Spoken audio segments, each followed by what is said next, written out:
to another video. Today I'm going to be taking a look at the Peak Eiger flashlight. Peak itself has been on the market for years, but they have pretty much zero marketing presence, so very few people actually know about them. Anyways, they have a ton of options when you buy one of their flashlights, such as the body material, and what I've got here today is the base aluminum model of their Eiger flashlight. The Eiger's big claim to fame is that it uses a QTC pill, so I'll mostly be focusing on that in today's video. QTC is short for quantum tunneling composite. It's basically a material that conducts more electricity as you apply more pressure. This is a really cool feature, and it definitely presents some pros and cons though. On the good side, this essentially allows for infinitely variable brightness. So the further you twist the head, the brighter the flashlight will get, and that's because you're applying more pressure, like I said. And this also allows for some crazy low outputs if you can get it tuned in just right. Another big plus of the QTC pill is that you can use pretty much any AAA battery chemistry. Alkalines, nickel metal hydride rechargeables, lithiums, and lithium ions will all work. And because QTC works off of voltage, you can run a 10-for-40 lithium ion like I've got here for extra brightness. What I normally have got in there is a 1.2 volt nickel metal hydride rechargeable, just because there are some cons to running a 10-for-40, but as you can see here, if I can get this thing on, the brightness is pretty incredible on a 10-for-440 battery. Yeah, so like I was saying, conversely, this isn't without its trade-offs. Running a 10-for-40 battery in this flashlight isn't really a great idea because of the battery's small capacity. Additionally, the Eiger lacks sufficient heat sinking, so it heats up pretty quickly. The other big drawback of quantum tunneling composite itself is that it is inherently finicky. Very small changes in pressure, such as if you knock the flashlight against something, will change the brightness unexpectedly. So for example, if I press against this, you can see it's flickering. So yeah, this personally isn't a problem for me, but I know that some people have trouble controlling the brightness of the Eiger with one hand. And yeah, this might not be a good flashlight if you don't have very steady hands or you just don't want to use two hands to operate it.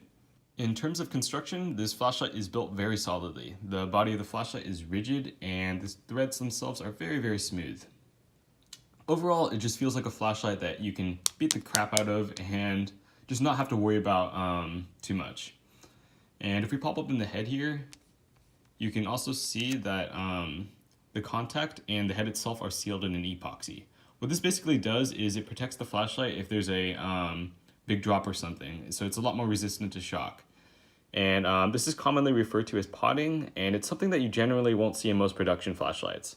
Of course, there are some companies that do this, like Alzetta and Zebralight, but yeah, like I said, just something you don't generally see in most mainstream production lights. Now, there's also a lot of room for customization with the Eiger, and the LED itself is one of these options that you're given. The one I've got in here is a high cry LED, but they've also got cool white and neutral white color temperature options.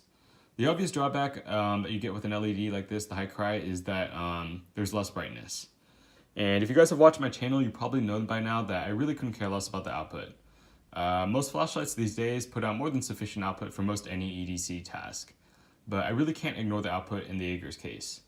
It's rated at 80 lumens on the Urban EDC supply site where this was purchased from, but that doesn't seem right to me. It seems a lot less than 80 lumens on a standard AAA battery, and in all honesty, it sort of felt underwhelming when I used it at night on the street.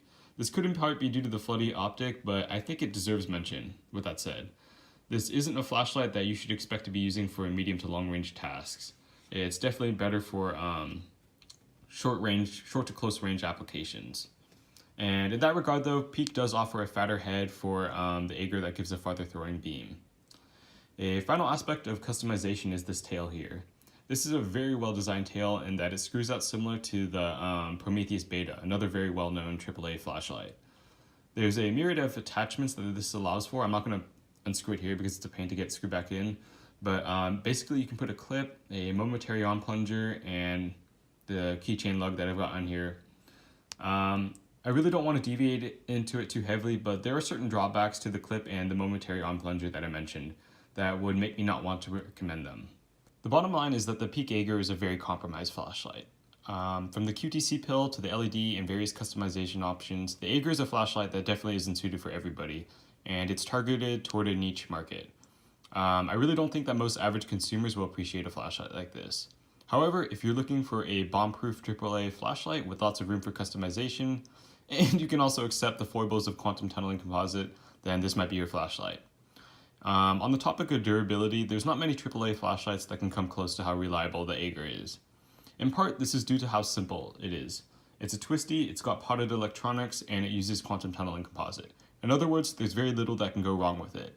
The closest competitors that I can think of in terms of durability are the ARC AAA and the Phoenix E01, both of which are now discontinued.